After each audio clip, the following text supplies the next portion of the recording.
Welcome aboard the Strange Express. My name is Dr. Scherzo Stantillo. Family reunions. There are joyous occasions for the Thorn family. Once a year in August, the Thorn family would congregate from all over to attend the family get-together. Grandmothers, grandfathers, aunts, uncles, and cousins without number would be in attendance. It was always a happy occasion. Almost always. Today we hear from Jeremiah Parker about the year that the Thorn family reunion, at least for him, took a side trip into the realm of the strange. Did I say strange? As in the Strange Express. So please, find a comfortable seat, as I believe the engineer has just given the signal that we're about to be on our way.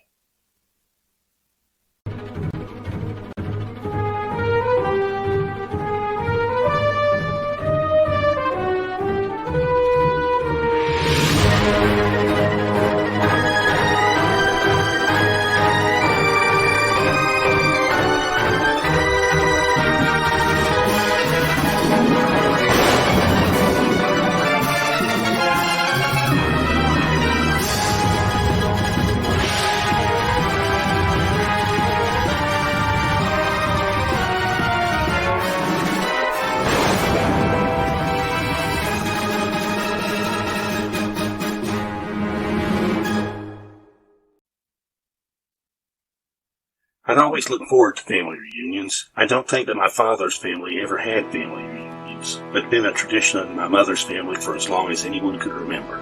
I still look back with fond memories at those times of making family connections and overeating. It's odd, but I remember as a child standing outside my grandmother's house at night and looking at the adults sitting around on the screen porch, either in the rockers or on the front porch swing.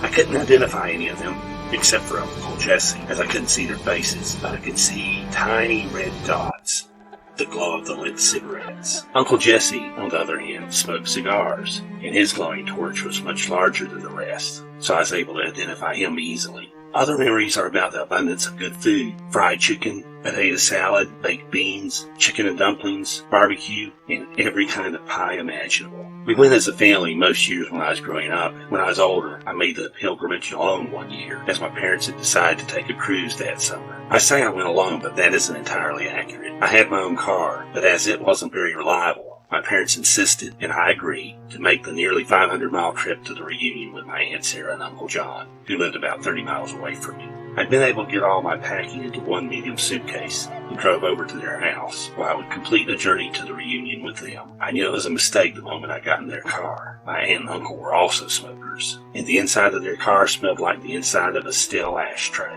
By the time we reached our destination, I had a terrible headache. It was the worst headache that I've ever had in my life. My aunt and uncle are some of the nicest people in the world, but I had determined that I'd find some way, if possible, to return home by a different means. Upon arriving at grandmother's house, we began to work out accommodations. Usually I'd share a room with my dad, while my mother was in another room with my sister. As it turned out, Uncle John and Aunt Sarah were going to be in the room I usually shared with my dad. I was going to miss that bed. That bed always reminded me of that song, Grandma's Feather Bed. I don't know if the mattress was filled with feathers or not, but any movement on it resulted in subsequent waves on the entire surface that lasted nearly 2 minutes, similar to a waterbed. I suspect the cause was box springs. I remember that my dad and I would wake up early each day and deliberately turn over, or even bounce a little, to set the other in motion till we were both laughing and shushing each other so that we didn't wake up everyone else. As it turned out, the other bedroom was going to be occupied by one of my cousins and her husband. My grandmother offered to fix up the living room couch for me to sleep on, but I politely declined. Grandmother tended to wait on people hand and foot, and she already had a full house, so I thought it would be best to find a nearby motel and stay there. Uncle Jesse was there at the time and said that the manager at a local motel was a fishing buddy of his, and he'd give him a call and get me fixed up with a good room. Apparently he was good friends with the manager, as a few minutes later, Uncle Jesse pulled me aside and told me that he got a room for me, and that it was a special room, that it was usually reserved for friends of the manager. Plus, there's a pancake restaurant next door to the motel, and I'd get a free breakfast each morning while I was there. I thanked Uncle Jesse, and that's when he told me the best part. The manager was waiving the charges for the room. I suspect that Uncle Jesse paid for the room, but he said the manager owed him a couple favors, and then gave me a wink. A little later, Uncle Jesse drove me over to the motel, and he told me to wait in the car while he got the room key. I noted that Uncle Jesse's car did not have the smell of tobacco. I don't think he smoked in the car, probably because his wife was not a smoker. He came back with the key card a few minutes later and said that the room was on the other side of the complex. While he's driving me over to the room, he told me not to discuss how the room had been paid for with anyone, as it might prove embarrassing for his friend. I still believe that Uncle Jesse paid for the room, and this was just his way to make sure that I didn't find out. Uncle Jesse is one of my mom's 4 brothers. My mother was the youngest of 6 children. She had 4 brothers and 1 sister.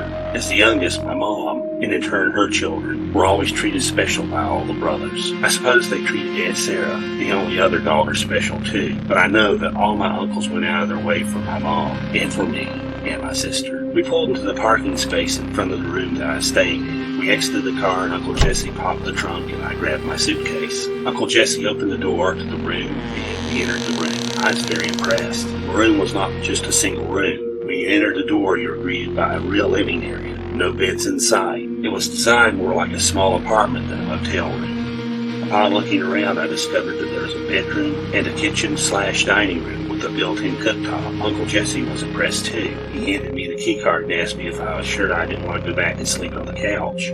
I smiled and said I was sure, and I thanked him for getting a room for me. He told me they'd come back and pick me up the next day to attend the reunion. I checked the time and I saw it was around 3:30 p.m. I told Uncle Jesse that I thought I'd take a walk and check out some local stores. Uncle Jesse smiled and told me that everything downtown closes at 5, and they start rolling up the streets at 5:30, so I better get a move on. It was my hope to pick up some gifts for my parents, Uncle John and Aunt Sarah, and for Uncle Jesse for his helpfulness. Shortly after Uncle Jesse left, I placed my suitcase in the luggage rack that was in the room, and went out and headed to the downtown shopping area. I crossed over the road, which was the main drag for the city, and headed for a little shop that caught my eye on the way in. That's when I saw the old man for the first time. He's on the opposite side of the street, the side that I just crossed over from. He appeared to be in his 70s, and quite honestly, had the appearance of death warmed over. He was unnaturally pale. His face was almost white, except around the eyes, which were 2 black circles. He stood there, looking straight at me. I have to admit that the way he looked at me gave me a shiver. I noticed that he was walking with a cane. Before I could avert my eyes and pretend that I didn't notice that he was staring at me, he did something that I didn't expect him to do. He raised his hand and waved to me. I was frozen for a moment, and then I waved back to him. After that, I hurried on my way to the shop that I wanted to check out. I went into the shop and was browsing when I happened to glance up at the front window of the store, and there was the old man again, staring through the window at me. And again, he raised his hand and waved to me, and again, I waved back. There was a clerk standing at the cash register in front of the window, and he saw me wave. He took a quick glance behind him and looked out the window for just a moment, and then he turned back to me and waved. I walked over to the clerk and asked him if he knew the man that was standing outside the shop. He seemed puzzled and asked me what man I was referring to. I started to point toward the old man, but apparently he had laughed and was no longer outside the window, and in fact, he was nowhere in sight. I started to explain to him that there was an old man just at the window and that he waved to me. But I could see that the clerk was listening to me with the same rapt attention that one might give someone giving a play-by-play on the crying pain. So I went back to my Cersei shopping, and once completed, I checked out and headed back to my room. I was tired, as Uncle John and Aunt Sarah had started the trip at 5 a.m., so I'd been up since about 3 a.m. getting ready. I ordered a chicken basket from a local restaurant, and after it had been delivered and I'd eaten, I went to bed and fell asleep immediately. I believe that was around 6:30 or 7. I'd set my alarm for 7 the next morning. I slept fairly well until around 3 a.m. I'm not sure what woke me up. At first, I thought it was my neck and my back telling me that I couldn't tolerate the bed anymore. But I also thought that I had heard something too. As I lay there in the dark, I contemplated going out to the living room and seeing if there's anything on TV. And suddenly, I was sure I heard a tapping noise coming from that very direction. I got up and went into the living room without turning on any lights, other than the miniature flashlight that I had on my keychain. The intermittent tapping was coming from the window next to the front door of my room. I stood there in the living room for about 2 minutes, listening to the tapping. As I listened closer, I could hear a faint voice saying something just after the tapping. There would be 3 taps, followed by a voice faintly saying something that I could not quite hear. And then silence for about 20 seconds, and the tapping would repeat. The voice didn't seem familiar. Finally, I peeked through the curtains to see who might be outside my door at 3 a.m. in the morning, although I knew before I even looked who I would see. As I pulled the curtain back ever so slightly to reveal the identity of my visitor, I saw immediately it was the same old man, and his face was right up next to where I had ever so stealthily opened the curtain. I saw his cold, unsmiling face ever so close to me, and he opened his mouth, and I heard him hiss.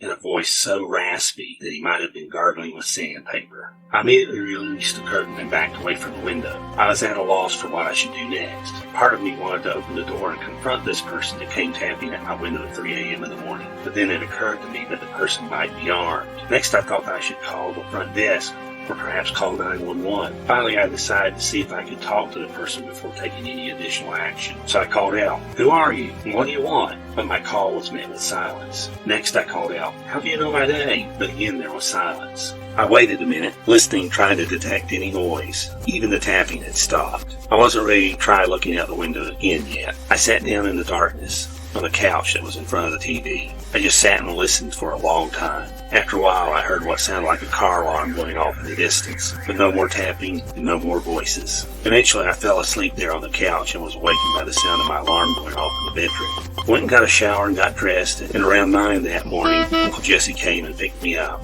I told him about my weird experience that morning. Uncle Jesse thought it was probably just an old wino that followed me, thinking that I might be an easy touch. I felt that there's too many holes in that explanation, but I didn't pursue it. I had a really good time at the reunion, and as daylight began to wane, I helped one of my cousins set up a projector and an inflatable movie screen. It seems that he's going to play a movie from DVD for the children, and anyone else interested, like a drive-in movie. Once we had it all set up, he played a slideshow with photos taken at previous reunions, while the children and adults found good places to put down their blankets and pillows to watch the movie. I watched the slideshow with interest, trying to identify the people in each picture.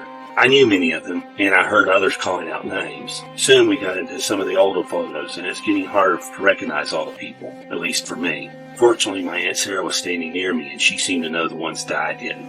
Suddenly, a photo came on the screen with my grandmother sitting on her front porch swing. It was clearly an older photo, and she looked considerably younger, but sitting beside her was a man that looked exactly like the old man that had tapped on my window at 3 in the morning. I immediately asked Aunt Sarah, "Who is that man?" Aunt Sarah paused for a moment, and then she said, "I believe he would be what you would call your great-uncle. He was your grandfather's brother. He's your great-uncle Jeremiah." I asked Aunt Sarah, "Where is he now? I'd like to speak to him." Aunt Sarah answered that it would not be possible for me to talk to him. He passed away over 20 years ago. In fact, the photo on the screen was one of the last pictures that we ever took of him. Everyone knew that it was going to be his last reunion as his health was failing. He's on dialysis and he had lung cancer. He was just pitiful, and he was such a sweet old man. I never told any of my family about my encounter with what appeared to be my great-uncle Jeremiah. And since that morning he tapped at my window, I've not seen or heard him again. Part of me wonders what would have happened if I had have opened the door to him. There's another part of me that is glad that I didn't.